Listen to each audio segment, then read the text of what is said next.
are the watchers observers of the strange, paranormal, occult, unwelcome, spiritual, horrifying, mystical, secret, transcendent, repulsive, captivatingly unwelcome, appalling, gruesome, unseen, magic, revolting, intrusive, horrifying. unseen. Welcome to The Mayfair Watchers Society. conducting this autopsy is myself, Reyes County Coroner, assisted by Sam Foreman, a medical technician. Hi. Knock it off, Sam. I want to get this done before I have to pick up the kids from soccer practice. Sorry, boss. The deceased is Harold Derwent, male, age 61. He was found dead this morning by police on a welfare check. Do you have the exact time? 10:40 a.m. The body is consistent with the deceased's age, Caucasian, a little overweight. Tattoo on the upper right arm reads Savages MC. Dude was an old biker. It's so faded it's gone green. Get a picture of it. Hair brown and graying, eyes brown. Lividity is present on the shoulder, left side of the torso, and the left buttock and thigh, indicating the deceased had been lying on that side for some time before discovery. Rigor is no longer present. There are scars on the right shin and calf, and on the left calf. I would say they are perimortem. They're not incised. Are they burns? They might be. The pattern's very unusual, though.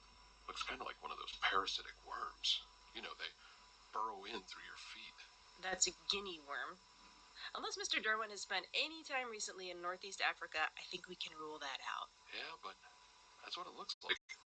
The scars are in the form of thin ribbon-like patterns on the skin. The surface of the scars are slightly blistered, indicating they happened around the time of death, probably shortly before. Make sure you get pictures. On it. His arms too. Most scars are on the right hand and left forearm, but they are healed and happened substantially before death. Some very old scars on the left knuckles here. Feels like some of the hand bones have broken and healed. Our biker must have wrecked a few bars back in the day. Not for a long time, though. Aside from the scars on the lower legs, there are perimortem scratches on the elbows and knees, consistent with the fall. There is dried blood in the hair, suggesting there is an injury under there. Nose is clear. Mouth too, so the airways are clean. Right ear is clear. The left has dried blood inside. Oh, I can feel it. Big goose egg on the back of the head here. On the left temporal bone. That's a definite contusion, 3 centimeters behind the left ear, 5 centimeters in diameter. Cause of death? You know better than that, Sam. We have to look inside. Shave the area and get a picture before that. Fingernails? Clean. Nothing under them. Neither hand. Do you have the scene photos? Here. They found him at the bottom of the stairs in his house. Looks like he fell down the stairs, hit his head, knocked himself unconscious, and bled into his brain. It's consistent. That doesn't mean it's right. I know, but there's no need to make it complicated if there's no reason. We cross the T's, sure, but it's pretty obvious that's what happened. I don't like those scars. There's nothing in the police notes about a fire in the house, right? No, nothing out of place. Maybe it's a corrosive substance. Cleaning products, maybe. It can't be from a workplace because he's been retired for 8 years. Retired in his 50s? Can people still do that? I'll have to ask the police if they found something like that in the house.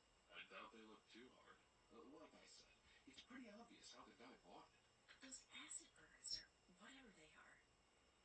I don't like leaving a question mark by that when I tell them the COD. You think it was foul play? Someone threw something corrosive on him? I don't know. The circumstances suggest not, but that doesn't rule anything out. Mayfair PD certainly thinks this is just a regular old person accident. Mayfair? Yeah, they're the ones who brought him in. Is that weird? It's in our county. Have you seen many cases from Mayfair? Couldn't say. Probably a few. I don't pay too much attention to what town they come in from. I just hold the forceps and take the pics. This is a very Mayfair kind of body. Something weird about the place? Kind of. Kind of? Let's say 1 in 100 cases that come through this morgue are out of the ordinary. There's something about them that doesn't fit, or a question we're never able to answer. When the cases are from Mayfair, it's 1 in 10. Nothing nothing you can put your finger on, just a pattern you see after you've been doing this long enough. You ever been there? No. Me neither. It's like Finland. Finland? You know, people say, you ever been to Finland or know anyone from Finland?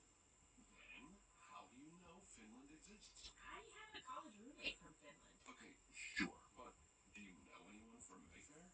Yes. Harold Derwood. I mean, anyone alive. What's your point? I don't know, just that maybe Mayfair is one of those places. We're going along already. Come on, let's open them up. The Derwood case is still bothering me. We finished up, took out the organs, weighed them, checked some of the contents, the usual. The heart was normal, arteries a little furred up, hot dogs in the stomach an hour or so before death. We saw what we expected in the head.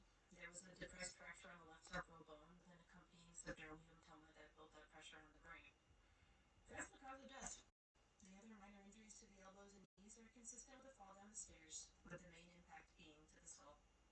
We'll have the bloods back in the morning, but Sam was right. The actual COD is pretty simple. He fell, fractured his skull, and never regained consciousness. That's not what I'm worried about. Mayfair PD sent me the details they have on Dermot. He had a criminal record, but it's all from 40 years ago. General hell-raising stuff. After that, he got an engineering qualification and moved to Mayfair in the 70s. He was at the Jansen plant and made manager before it closed down. He was married. His wife died 6 years ago. His daughter lives out of state. He lived alone, which explains why he fell down the stairs and nobody found him for a few days. A neighbor asked for the welfare check when they hadn't seen him for the whole weekend, and no one answered the door. It's not like I haven't seen all of that 100 times. But the burns, new scars on the legs, old ones on the arms. I went through the scene photos a lot longer than normal. I thought maybe I'd see a bleach spillage on the carpet, or a jug of something corrosive sitting around. There wasn't anything like that, of course, but there was something I could just see in the kitchen, through the doorway from the hall where he died. It was a pair of dog bowls, one for food, one for water, by the back door. A couple tennis balls beside it, and a toy stuffed rabbit that looked like it had gone through the ringer. All repurposed as dog toys. But no one mentioned a dog. The cops didn't have to call animal control to take it away. The neighbor hadn't mentioned a dog was barking or hadn't been fed, like in half the neighbor calls the cops get. If there had been a dog there for 2.5 days, it would be obvious. The cops would definitely have made a note of it. But there was no dog in the house. Maybe Mr. Dermot used to have a dog.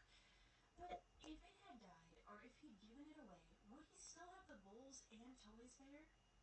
I wish the police had noticed it and asked the neighbor. Weird that it's stuck in my mind, especially because there's no doubt about the cause of death.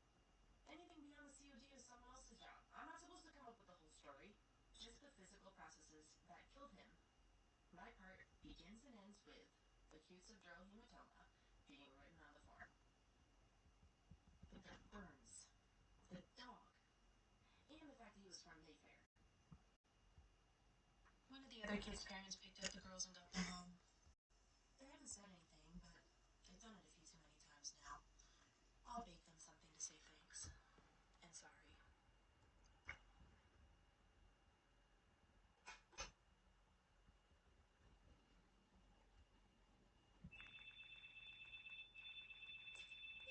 Hey, talk to me. Sam? It's Marina. I got your message. Okay, great. Mark this one in your calendar. It's the day Sam knew something that Dr. Reyes didn't. Make this good, Sam. I'm supposed to be on my way to date night. You and Dan still do date night? Oh, that's adorable. Clock ticking, Sam. Okay. You know those scars on Mr. Derwent? Sure, the burns. That's what I thought too. I hit up the library and went through some of the gross out books, the ones with the medical photography, and the students troll each other with them all the time. I looked through a bunch of chemical burns. I didn't find anything with that pattern. Didn't think I would because it's not like the guy had buckets of acid lying around, right? Right. So I thought, what would Marina do? And I said to myself, Dr. Reyes would be thorough. She'd go through all possibilities just to be able to say she'd done it. Would she call her colleague and spend half an hour getting to the point? No, I figured she'd put in a PowerPoint or something. Anyhow, I looked in fact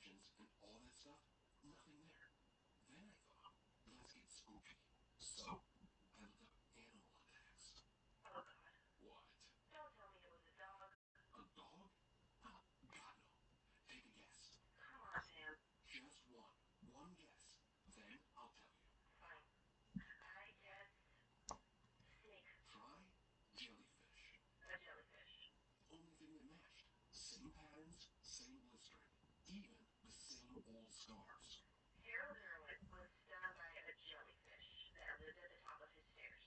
I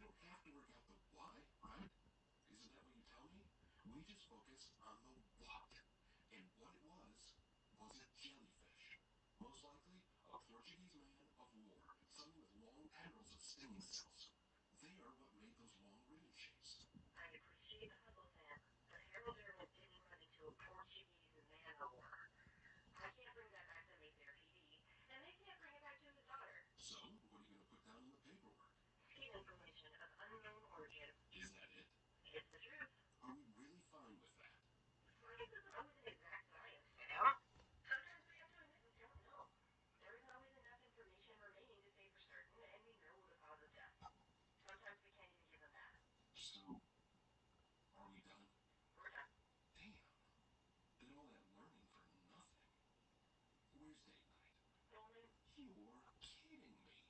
Bowling. Hey, we're not quite busy. When we can't decide where to eat, we go bowling.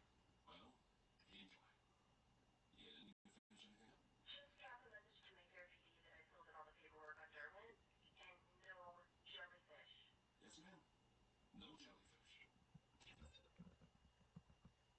Trevor Henderson here with an ad break. If you'd like to get early and ad-free access to Mayfair Watching Society, consider supporting us on the Apollo Podcast app.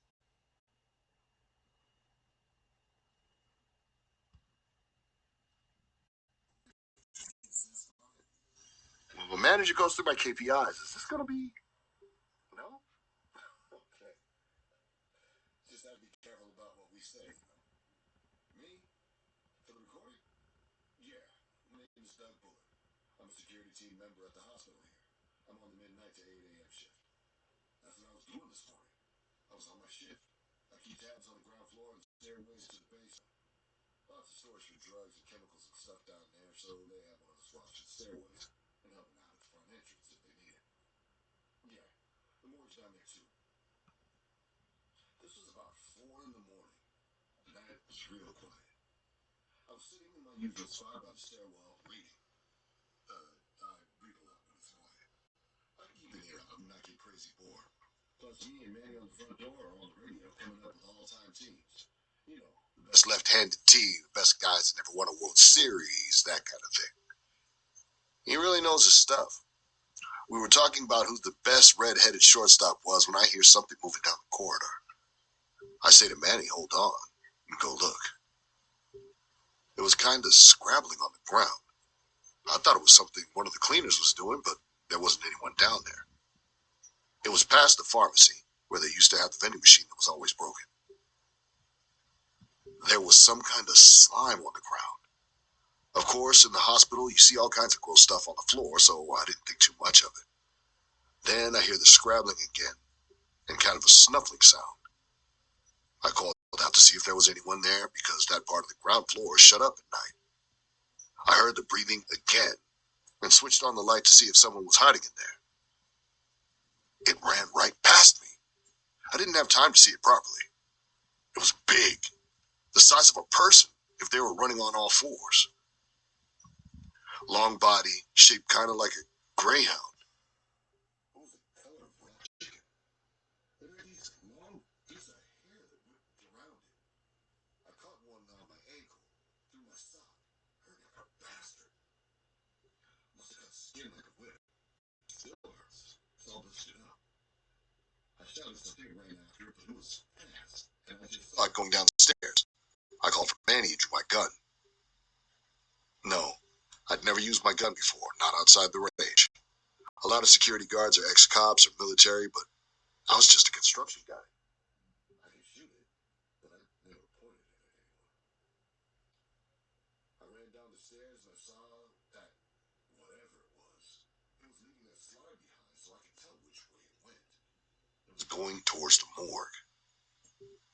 I guess I thought it was a dog. A big one, sure, and sick, maybe. So my first thought was, oh, Jesus, don't let that thing get into the morgue. Because if it starts eating stuff, we'll never hear the end of it.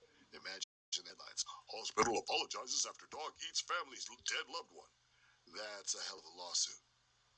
I shouted if there was anyone down there, and the morgue lady came out and asked me what was going on. I think she was scared when she saw the gun. I said to go back into her office and shut the door. I go through the door with the slime outside and realize I'm in the morgue room. The one with the big table where they do the body stuff. Those drawers for storing bodies in the walls, I had never been in there before. I knew it would be spooky, but they don't tell you about the smell. It's all the disinfectant and cleaning stuff they use. I guess it's better than the smells it's covering up, but damn, I nearly blew chunks right there. This thing is sniffing around one of the drawers. I saw it from behind. I realized I was wrong. It was way bigger than a dog. The body was real skinny and its legs were way too long. It reared up and its head touched the ceiling. Its front paws were scratching at one of the drawers. It was pink and raw. Like maybe it had once had fur, but that had all gone. And the skin with it, so I was looking at the gristle and tendons underneath it. It had that hair down its sides, but it's not the hair. It's all like wriggling, like long, thin worms. It hears me, I guess, because it turns around. I see the face. It had a mouth like a Cheshire cat, all wide and full of teeth, way wider than a person's mouth, like someone had cut a slit across a basketball. This big grin. Above that, it has not eyes, two pits in its face, like someone had stuck their thumbs into the flesh and left two indentations. No eyes in those sockets, but I know it's looking at me. It sniffs the ground and walks towards me. It has claws on its feet and they hook on the tiles. It makes this noise like laughing. It's laughing at me. Its mouth doesn't open, but these holes on the side of its neck open and shut. It starts shaking, and the worm things stand on end like spines on a porcupine. What do I do then? I shoot the freaking thing.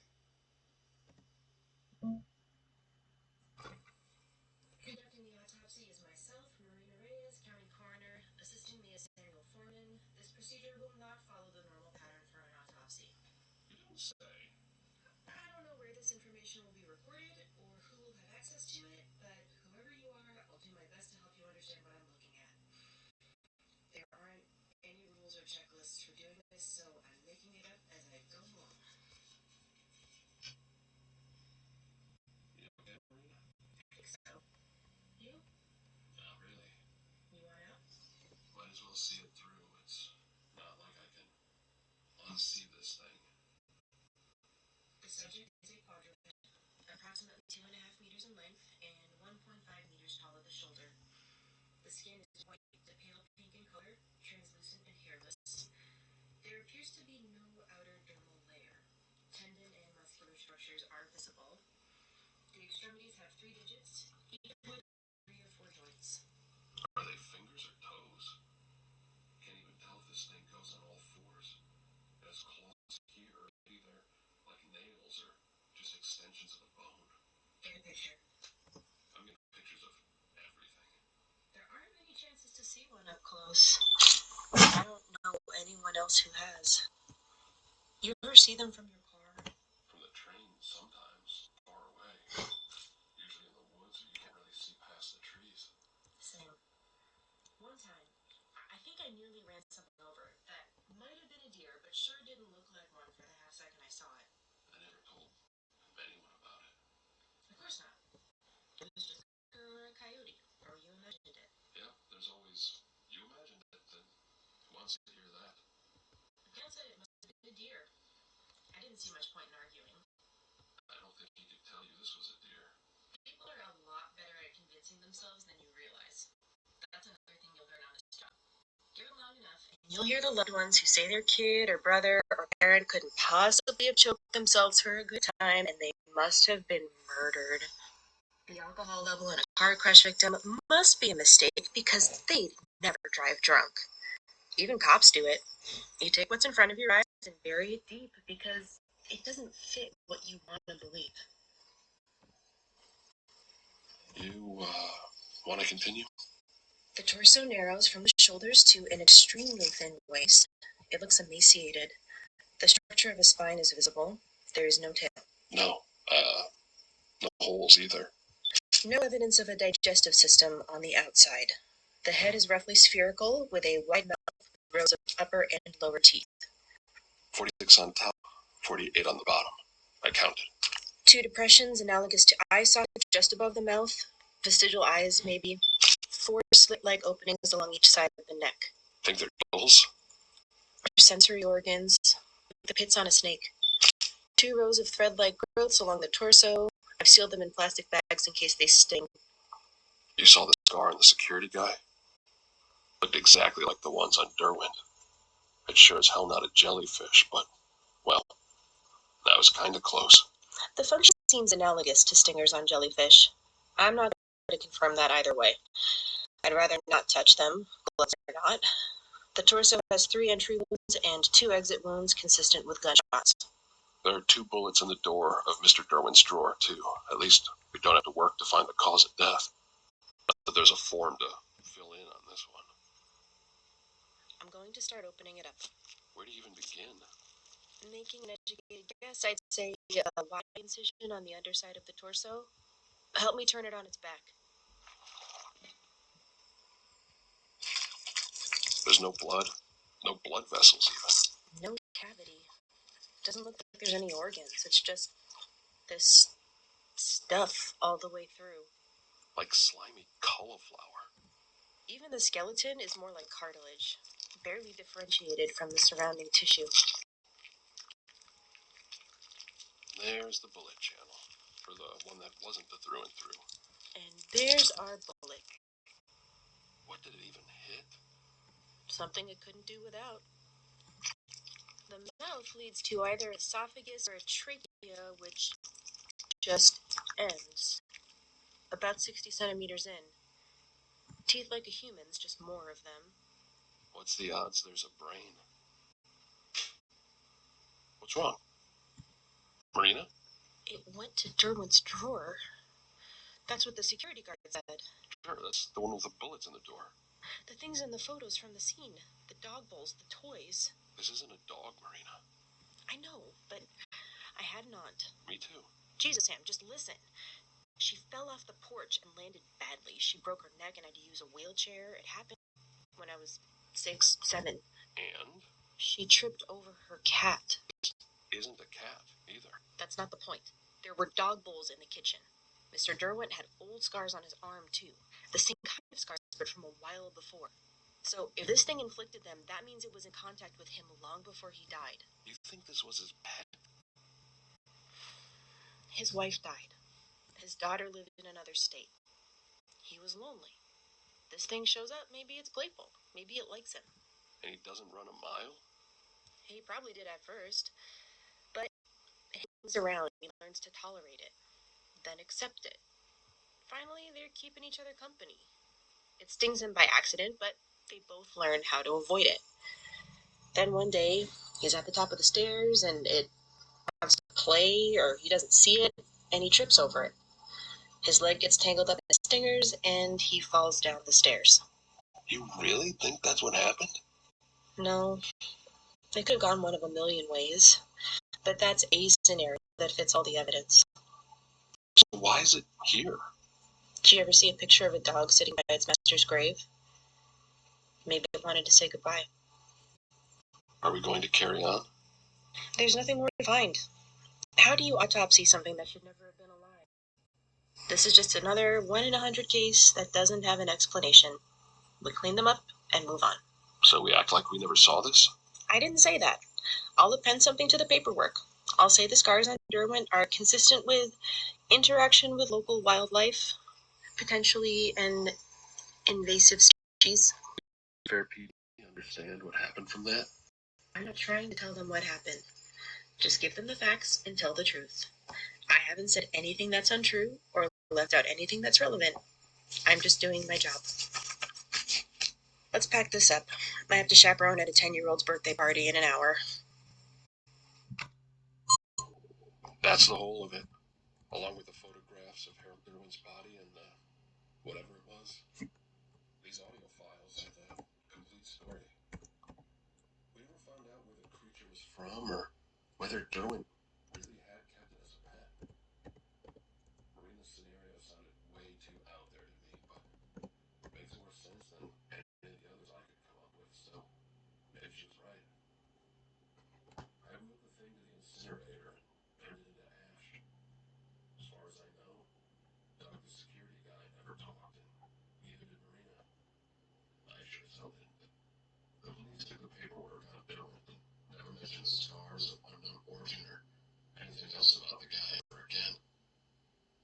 slid the dog thing into the incinerator. I wondered if Derwin ever gave it a name.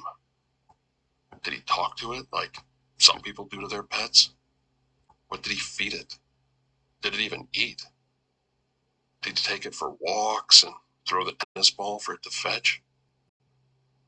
Marina seems intent on forgetting about the whole thing. We haven't spoken about it since the incinerator finished with it. I don't know if she's managed to scrub it out of her head, but I haven't. I just imagine this thing galloping around Derwin's house, snuffling and laughing, waving its stinger things the way a dog wags its tail. I haven't seen one from the train in a while. Nothing with a shape and size that doesn't match a person or an animal. Not one that should exist anyway. I find myself looking, just to confirm the thing we cut up on the table doesn't exist only in my imagination. Funny thing, after so long pretending we don't see them, now I'm hoping I see one just to prove to myself I'm not going crazy. I'm not in a hurry to see one up close again, though. I got a feeling that the friendly ones, the ones you keep as a pet, those are the exception. And when Mr. Derwin found one, it still didn't work out too well. Thank You for listening. neighbor.